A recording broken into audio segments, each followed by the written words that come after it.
So you know that feeling when you're uh, perfectly calm? Yeah. Like maybe you've just figured something out and you're feeling really grounded. Yeah. And suddenly the person sitting across from you just starts twitching. Right. Like your calmness is somehow making them fidget. Exactly. It's so weird. It's the paradox of the uncomfortable silence, but I mean on a much deeper level. Yeah. Because usually we think calm is contagious, right?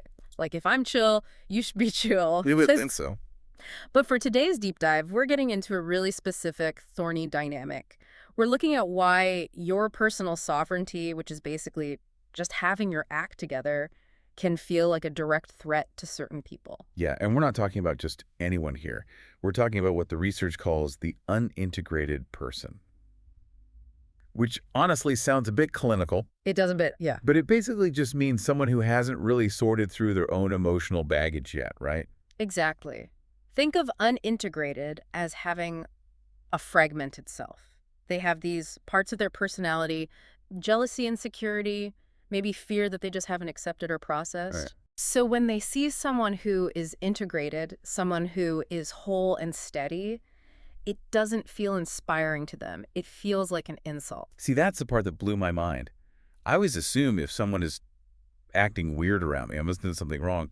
But here, the trigger is literally just being clear. Yes. Like, have you ever noticed someone who constantly interrupts you, specifically when you're making a really good point? Oh, absolutely. It's a defense mechanism.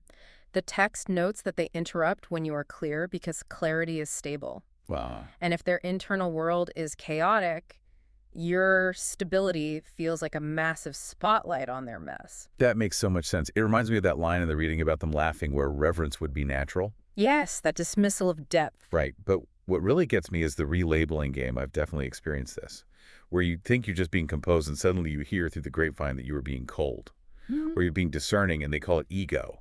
It's a translation error, but a totally intentional one. Intentional help? Well, they have to relabel your self-possession as distance because if they admitted it was actually self-possession, they'd have to ask why they don't have it themselves. Oh, wow. It's so much easier to make you the villain than to look in the mirror. Speaking of environments, we have to talk about the tilting the room metaphor. Mm-hmm. This is such a vivid image. It really is. It's this idea that when you stand upright in your own gravity, they start trying to shake the floorboards. Because it's a desperate move. If you are standing solid and they feel wobbly, they basically have two choices. They can steady themselves or they can destabilize the environment so everyone is wobbling. Tilting the room. Right, by creating drama or manufacturing urgency. It's just them trying to level the playing field. Which brings us to the sneakier stuff. The open warfare is easy to spot, but it's the compliments with hooks that really get me. Oh, the conditional support. Yeah, it's that friend who praises you loudly at the party, but then just nitpicks your entire life apart in the car ride home. Yeah. It makes you feel crazy. That dissonance is the weapon, though. Praise is public, criticism is private. It keeps you off balance. But here's the thing. They aren't doing it because they think you're small. They're doing it because your steadiness exposes them. Because you're the unbending mirror. Exactly. You are an unbending mirror. Oof. That is a brutal image. Nobody likes looking into a mirror that doesn't offer a polite filter. No, they don't. Socially, we are trained to bend the mirror. If I see you're insecure, I'm supposed to self-deprecate a bit. Right. I'm supposed to shrink a little so you feel big. That's the unspoken social contract. The conflict happens when you stop shrinking. So that's the test then. They push boundaries just to see if you'll apologize for taking up space. Precisely. And if you don't apologize, if you remain steady, they often withdraw warmth or label you difficult. They start competing in a contest you didn't even know you were entered in. Okay, so here is my struggle with this. When that happens, my instinct is to fix it. I want to explain myself or fight back, or maybe just be super nice to prove I'm not actually cold.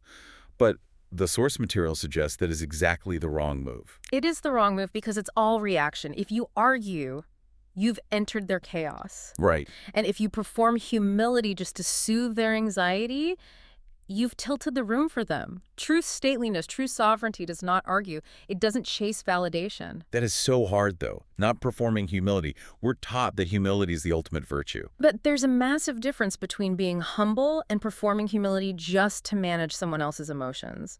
The research points to a much tougher path. Being unafraid of being misunderstood.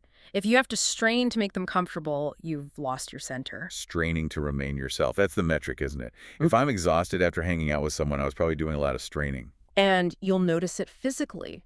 Their energy tightens, and yours should expand or at least stay constant. If you find yourself shrinking to match their tightness, that's the signal to stop. It's about not taking responsibility for their reaction to your stability. Exactly. You are not the cause of their fidgeting, you're just the contrast that reveals it. So here's the challenge for everyone listening. The next time you feel that dynamic where you stand tall and someone else starts trying to tilt the floor, ask yourself this. Are you brave enough to stop trying to fix it? Are you willing to just let the mirror stay unbent even if they don't like the reflection?